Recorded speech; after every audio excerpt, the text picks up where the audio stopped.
Daring Moonson, he was called. It was a proud name, a brave name. But what good was a name that rang out like a summons to battle if the man who bore it could not repeat it aloud without fear?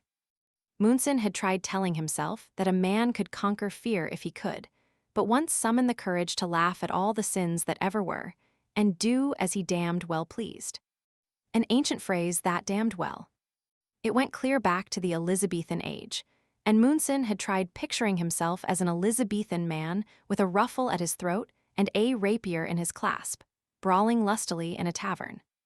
In the Elizabethan age, men had thrown caution to the winds and lived with their whole bodies, not just with their minds alone.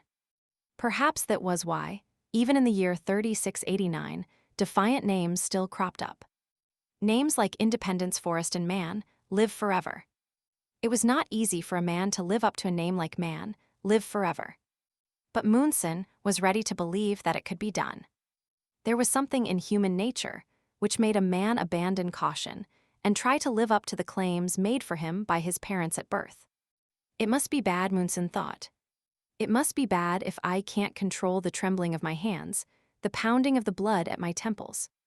I am like a child shut up alone in the dark, hearing rats scurrying in a closet thick with cobwebs and the tapping of a blind man's cane on a deserted street at midnight. Tap, tap, tap, nearer and nearer through the darkness. How soon would the rats be swarming out, blood-fanged and wholly vicious? How soon would the cane strike? He looked up quickly, his eyes searching the shadows. For almost a month now, the gleaming intricacies of the machine had given him a complete sense of security. As a scholar traveling in time, he had been accepted by his fellow travelers as a man of great courage and firm determination. For 27 days, a smooth surface of shining metal had walled him in, enabling him to grapple with reality on a completely adult level.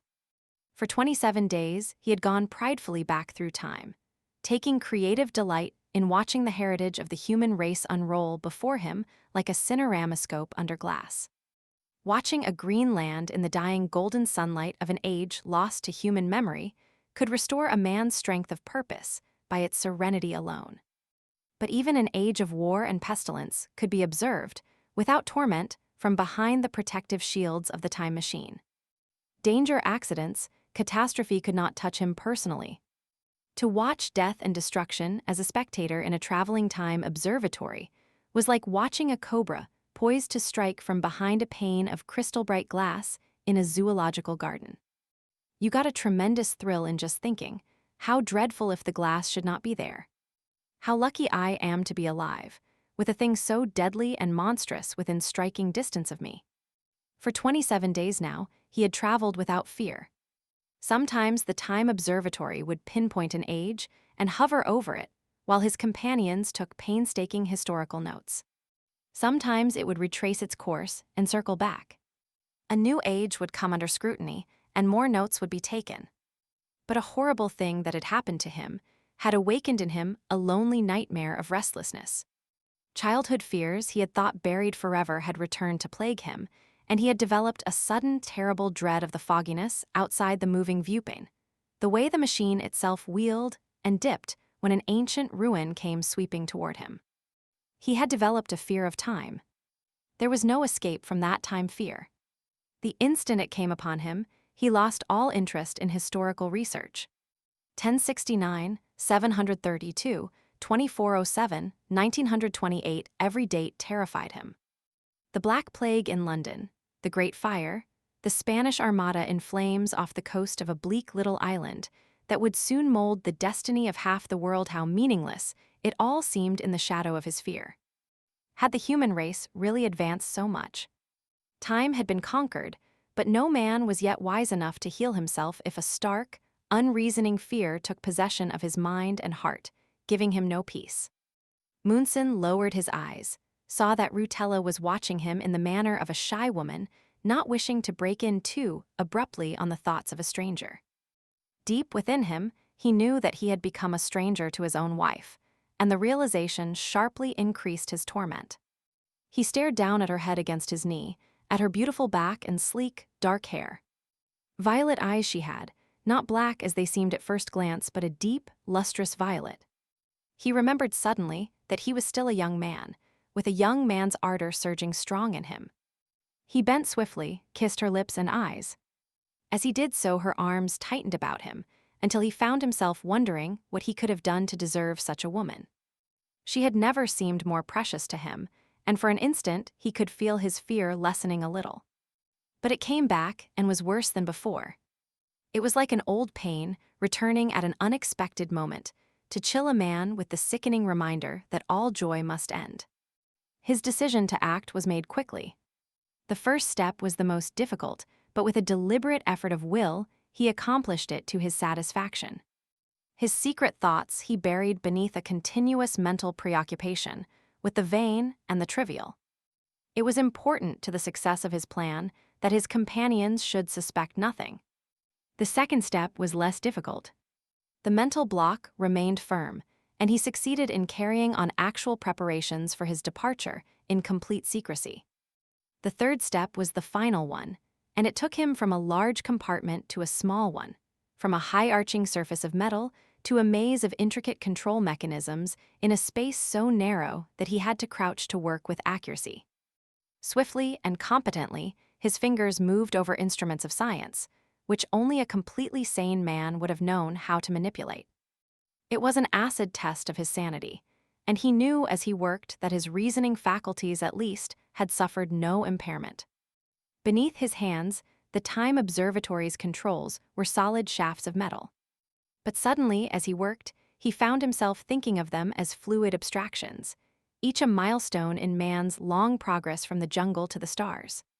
Time and space mass and velocity.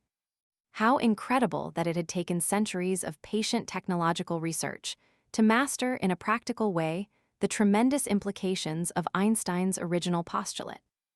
Warp space with a rapidly moving object, move away from the observer with the speed of light-hand, the whole of human history, assumed the firm contours of a landscape in space. Time and space merged and became one. And a man in an intricately equipped time observatory could revisit the past as easily as he could travel across the great curve of the universe to the farthest planet of the farthest star. The controls were suddenly firm in his hands. He knew precisely what adjustments to make.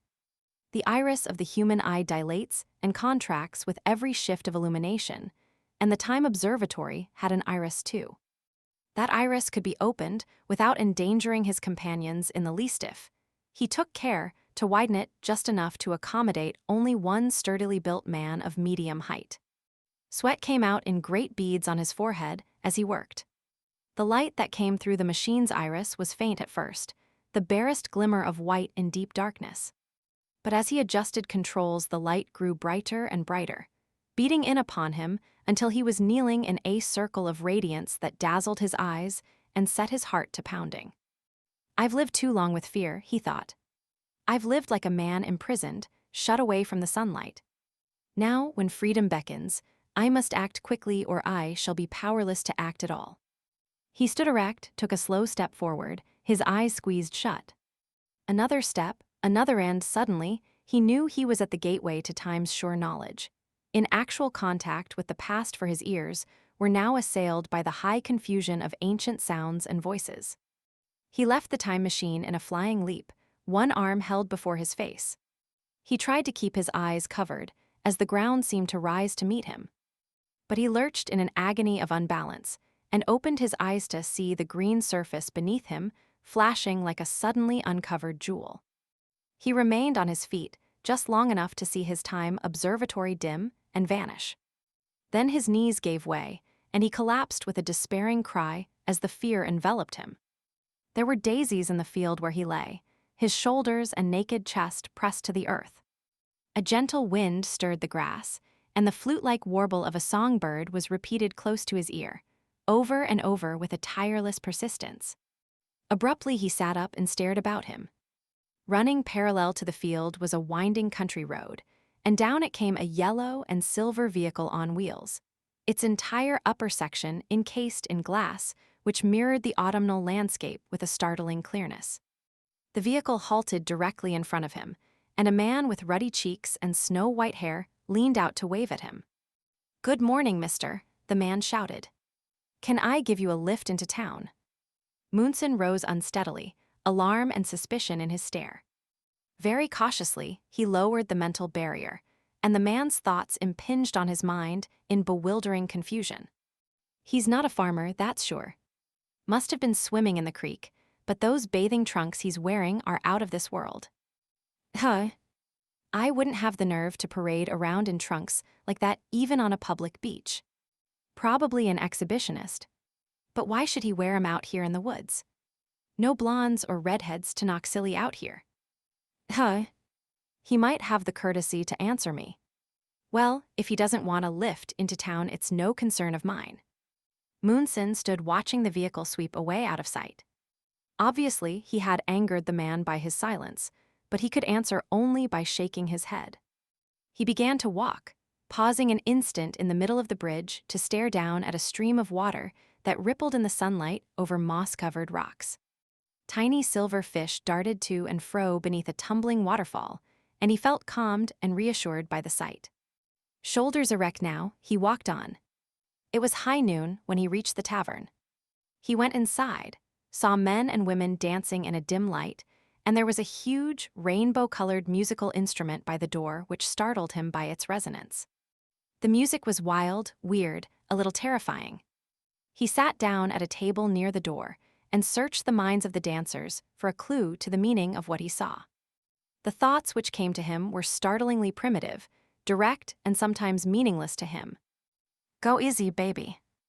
Swing it. Sure, we're in the groove now, but you never can tell. I'll buy you an orchid, honey. Not roses, just one orchid black like your hair. Ever see a black orchid, hun? They're rare and they're expensive. Oh, darl, hold me closer. The music goes round and round. It will always be like that with us, honey. Don't ever be a square. That's all I ask. Don't ever be a square. Cuddle up to me, let yourself go. When you're dancing with one girl, you should never look at another. Don't you know that, Johnny? Sure, I know it, doll. But did I ever claim I wasn't human? Darl, doll, baby. Look all you want to. But if you ever dare. Moonson found himself relaxing a little. Dancing in all ages was closely allied to lovemaking, but it was pursued here with a careless rapture which he found creatively stimulating. People came here not only to dance but to eat, and the thoughts of the dancers implied that there was nothing stylized about a tavern. The ritual was a completely natural one. In Egyptian bas-reliefs, you saw the opposite in dancing. Every movement rigidly prescribed, arms held rigid and sharply bent at the elbows. Slow movements rather than lively ones, a bowing and a scraping with bowls of fruit extended in gift offerings at every turn. There was obviously no enthroned authority here, no bejeweled king to pacify when emotions ran wild, but complete freedom to embrace joy with corybantic abandonment. A tall man in ill-fitting black clothes approached Moonson's table, interrupting his reflections with thoughts that seemed designed to disturb and distract him out of sheer perversity. So even here there were flies in every ointment, and no dream of perfection could remain unchallenged. He sat unmoving, absorbing the man's thoughts. What does he think this is, a bathhouse? Mike says it's okay to serve them if they come in from the beach just as they are. But just one quick beer, no more. This late in the season, you'd think they'd have the decency to get dressed. The sepulchrally dressed man gave the table a brush with a cloth he carried, then thrust his head forward like an ill-tempered scavenger bird. Can't serve you anything but beer. Boss's orders. Okay. Moonson nodded, and the man went away. Then he turned to watching the girl. She was frightened. She sat all alone, plucking nervously at the red and white checkered tablecloth. She sat with her back to the light, bunching the cloth up into little folds, then smoothing it out again. She'd ground out lipstick-smudged cigarettes until the ashtray was spilling over. Moonson began to watch the fear in her mind. Her fear grew when she thought that Mike wasn't gone for good. The phone call wouldn't take long, and he'd be coming back any minute now. And Mike wouldn't be satisfied until she was broken into little bits. Yes, Mike wanted to see her on her knees, begging him to kill her. Kill me, but don't hurt Joe. It wasn't his fault. He's just a kid, he's not 20 yet, Mike. That would be a lie, but Mike had no way of knowing that Joe would be 22 on his next birthday, although he looked 18 at most. There was no pity in Mike, but would his pride let him hot-rod an 18-year-old? Mike won't care.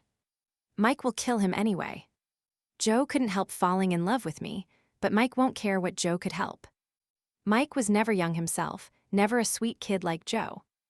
Mike killed a man when he was 14 years old. He spent 7 years in a reformatory, and the kids there were never young. Joe will be just one of those kids to Mike. Her fear kept growing.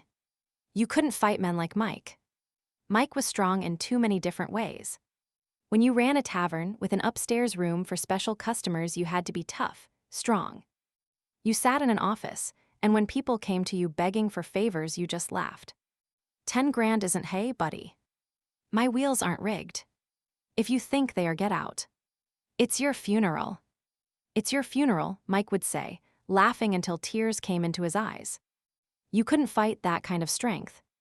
Mike could push his knuckles hard into the faces of people who owed him money, and he'd never even be arrested. Mike could take money crisp and new out of his wallet, spread it out like a fan, say to any girl crazy enough to give him a second glance, "I'm interested in you, honey. Get rid of him and come over to my table." He could say worse things to girls too decent and self-respecting to look at him at all. You could be so cold and hard nothing could ever hurt you. You could be Mike Galante. How could she have loved such a man? And dragged Joe into it, a good kid who had made only one really bad mistake in his life, the mistake of asking her to marry him. She shivered with a chill of self-loathing and turned her eyes hesitantly toward the big man in bathing trunks who sat alone by the door. For a moment, she met the big man's eyes, and her fears seemed to fade away. She stared at him, sunburned almost black, muscles like a lifeguard, all alone and not on the make. When he returned her stare, his eyes sparkled with friendly interest, but no suggestive, flirtatious intent. He was too rugged to be really handsome, she thought, but he wouldn't have to start digging in his wallet to get a girl to change tables either. Guiltily, she remembered Joe. Now it could only be Joe. Then she saw Joe enter the room. He was deathly pale, and he was coming straight toward her between the tables. Without pausing to weigh his chances of staying alive, he passed a man and a woman who relished Mike's company enough to make them eager to act ugly for a daily handout. They did not look up at Joe as he passed, but the man's lips curled in a sneer, and the woman whispered something that appeared to fan the flames of her companion's malice. Mike had friends who would never rat on him while their police records remained in Mike's safe, and they could count on him for protection. She started to rise, to go to Joe and warn him that Mike would be coming back. But despair flooded her, and the impulse died. The way Joe felt about her was a thing too big to stop. Joe saw her slim against the light, and his thoughts were like the sea surge, wild, unruly. Maybe Mike will get me. Maybe I'll be dead by this time tomorrow.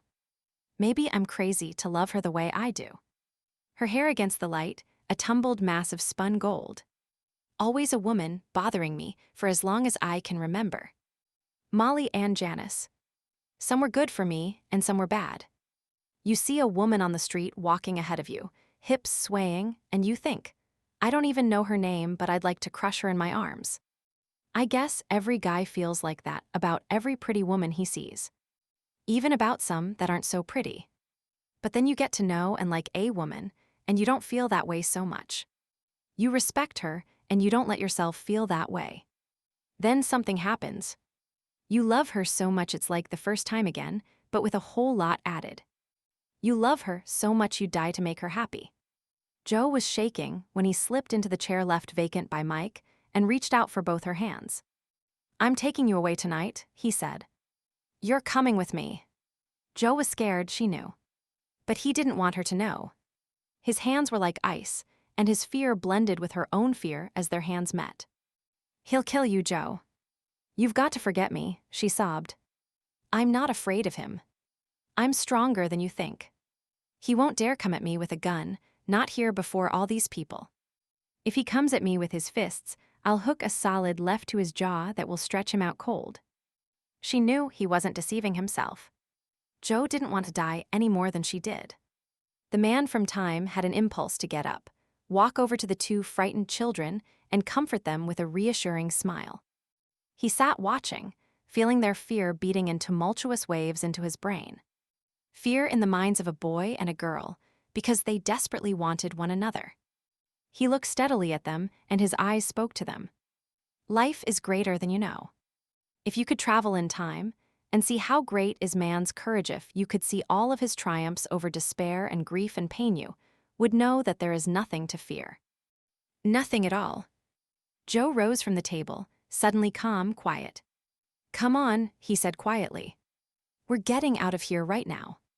My car's outside, and if Mike tries to stop us, I'll fix him."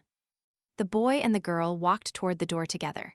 A young and extremely pretty girl, and a boy grown suddenly to the full stature of a man. Rather regretfully, Moonson watched them go.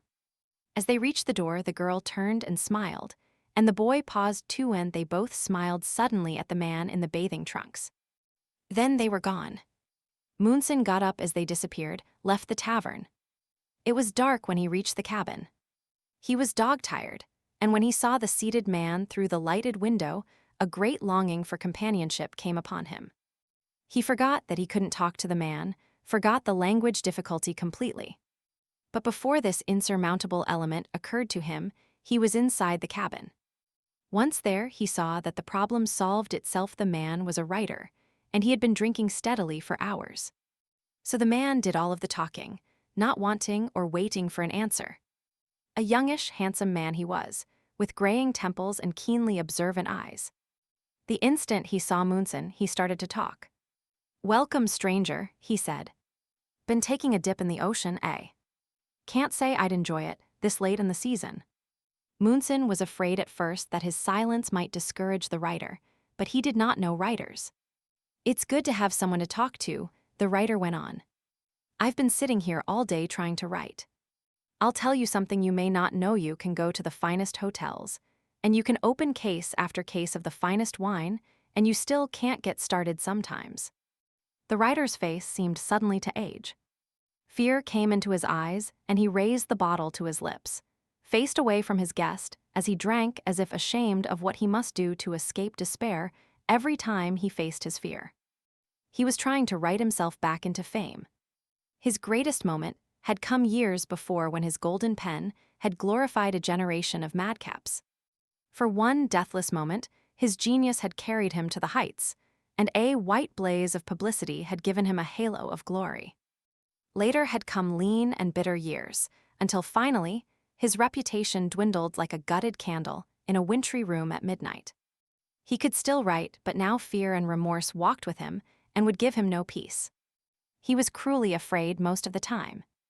Moonson listened to the writer's thoughts in heart-stricken silence, thoughts so tragic they seemed out of keeping with the natural and beautiful rhythms of his speech. He had never imagined that a sensitive and imaginative man and artist could be so completely abandoned by the society his genius had helped to enrich.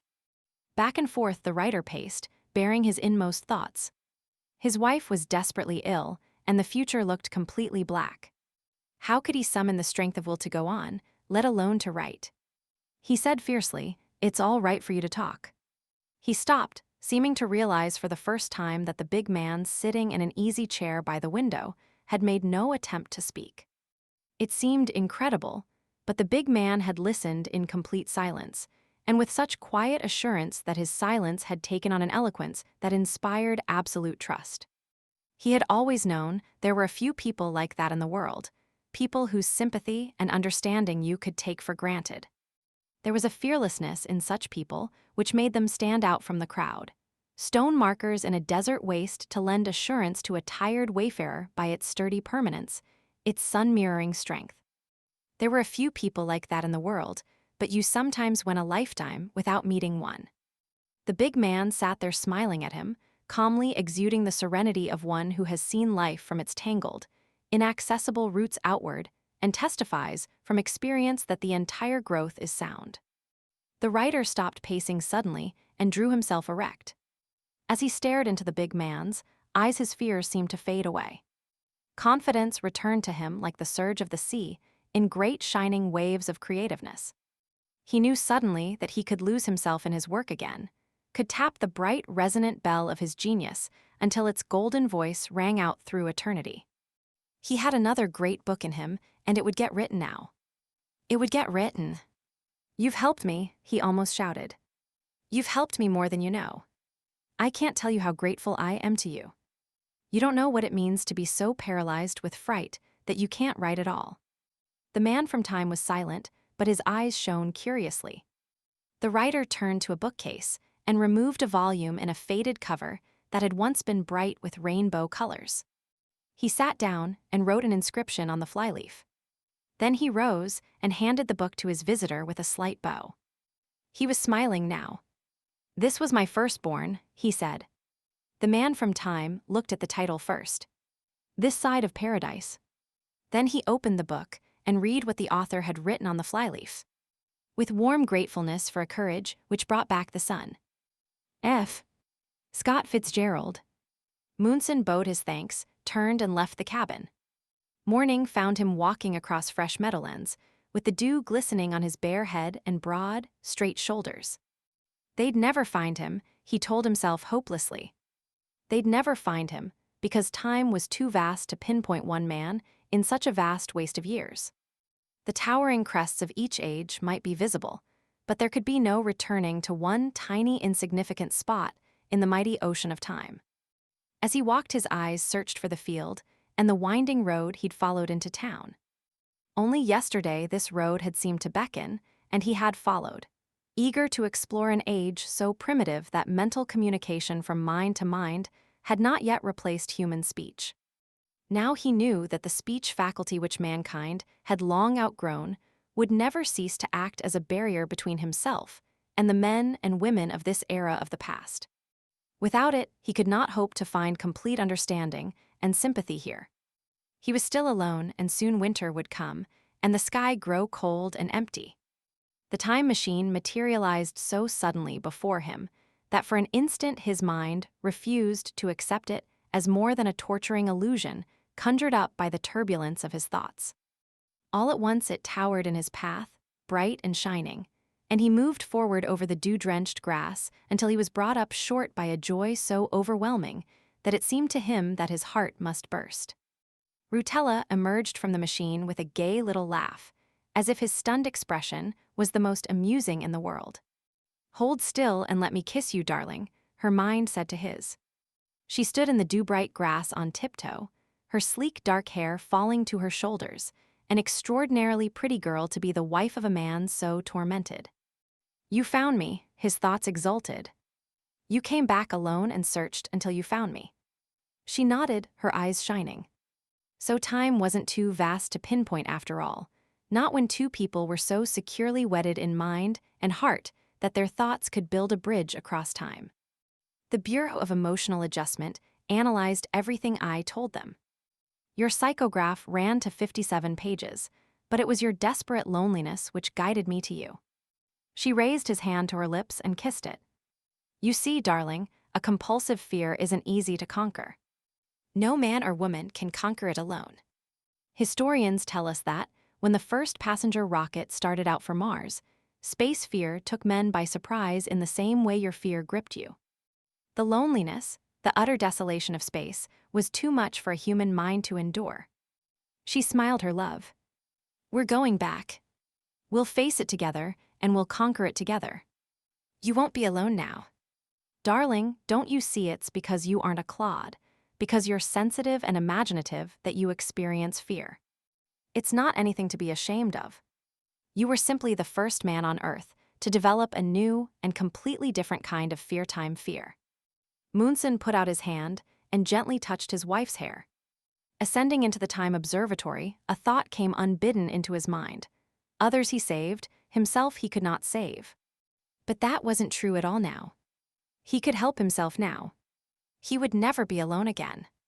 When guided by the sure hand of love and complete trust, self-knowledge could be a shining weapon. The trip back might be difficult, but holding tight to his wife's hand, he felt no misgivings, no fear.